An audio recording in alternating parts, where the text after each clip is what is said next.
ભારત અને રશિયાની દોસ્તીને લઈ અમેરિકાના રાષ્ટ્રપતિ ડોનાલ્ડ ટ્રમ્પ પકડાયા.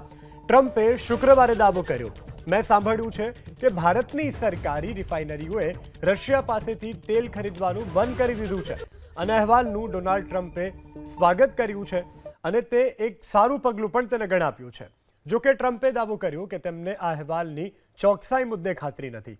જોકે અગાઉ મીડિયા રિપોર્ટ્સમાં દાવો કરવામાં આવ્યો હતો કે ભારતે રશિયા પાસેથી તેલ ખરીદવાનું બંધ કરી દીધું છે. આ પછી ભારતીય વિદેશ મંત્રાલયે પ્રેસ કોન્ફરન્સ યોજી. વિદેશ મંત્રાલયના પ્રવક્તા રણધીર જયસ્વાલે સ્પષ્ટ જવાબ આપ્યો કે ભારત પોતાની તેલ અને ગેસ જેવી ઉર્જા જરૂરિયાત માટે સ્પષ્ટ છે અને વિશ્વની પરિસ્થિતિ અને બજારમાં ઉપલબ્ધ વસ્તુઓને ધ્યાનમાં રાખીને નિર્ણય લે છે. સાથે જ પ્રવક્તાએ દાવો કર્યો કે કોઈ કંપનીએ રશિયાથી તેલ આયાત રોકી નથી.